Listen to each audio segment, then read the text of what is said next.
ঢাকায় চলচ্চিত্রের পরিচিত মুখ মিষ্টি জান্নাত 2014 সালে লাভ স্টেশন সিনেমায় অভিনয় করে ঢালিউডে পা রাখেন তিনি।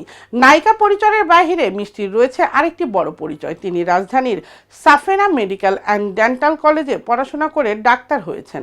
বিভিন্ন ইস্যুতে একাধিকবার আলোচনায় এসেছে তার নাম। তমা মির্জা ও শাহরিয়া নাজিম জয়ের সঙ্গে দ্বন্দ্বের জেরে আলোচনায় আসেন নতুনভাবে।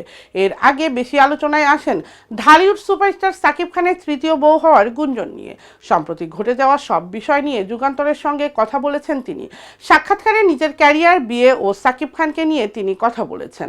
আলাপ আলোচনার এক পর্যায়ে সাকিব খান প্রসঙ্গে এই নায়িকা বলেন, শিক্ষাগত যোগ্যতায় সাকিব তার চেয়ে পিছিয়ে রয়েছে। মিষ্টি জান্নাত বলেন, লাইফ পার্টনারের জন্য তো সমপর্যায়ের কাউকে পেতে হবে, সমপর্যায়ের কাউকে পাইনি, এজন্য বিয়ে করা হয়নি। পেলে বিয়ে করে ফেলবো। সাকিবও তো আমার থেকে শিক্ষার দিক থেকে পিছিয়ে আছে, অন্য সাইডগুলো মোটামুটি ঠিক আছে, তবে এই বিষয়টি পরিবার সিদ্ধান্ত নেবে।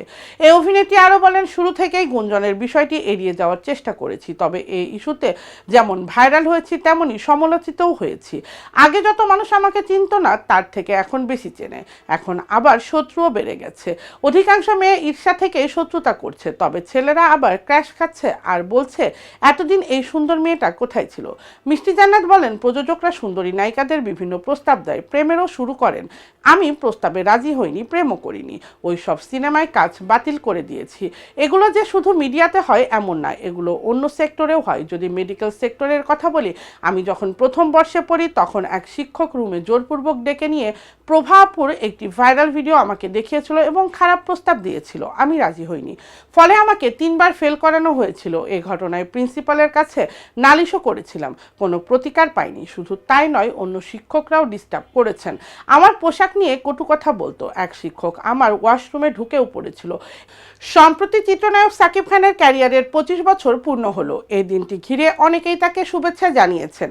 বাদ যায়নি সাকিবের সাবেক স্ত্রী অপু বিশ্বাসও। সাকিবকে নিয়ে সামাজিক যোগাযোগ মাধ্যমে একটি সংবাদ শেয়ার করে শুভেচ্ছা জানিয়েছেন অপু বিশ্বাস। তিনি লিখেছেন, 72টি ছবি, কোটি টাকার কাবিন, বউ এবং সন্তান আব্রাহাম খান জয়। আর সবশেষে লিখেছেন, অনেক শুভেচ্ছা বাবুর বাবা। তার সেই পোস্ট ঘিরে শুরু হয় আলোচনা সমালোচনা। কারণ বউ লেখার আগে তিনি সাবেক শব্দটি লিখেননি, অর্থাৎ তার দাবি অনুসারে তিনি সাকিবের বর্তমান স্ত্রী। সমালোচনার মুখে বিষয়টি নিয়ে মুখ খুলেছেন অপু। বলেছেন, আমার সঙ্গে সাকিব খানের প্রথম সিনেমা কোটি টাকার কাবিন। তার আগে তিনি অনেক সিনেমাই করেছেন, কিন্তু এই কোটি টাকার কাবিন ছবি সাকিবের অভিনয় জীবনের টার্নিং পয়েন্ট।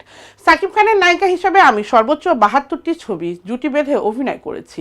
তার জীবনে প্রথম প্রেমিকা হয়ে আমি এসেছিলাম, তার প্রথম স্ত্রীও আমি তাকে প্রথম সন্তান উপহার দিয়েছি। তাই আমি মনে করি সাকিব খানের অভিনয় জীবনের সফলতার 25 বছরের সঙ্গে আমিও জড়িয়ে আছি।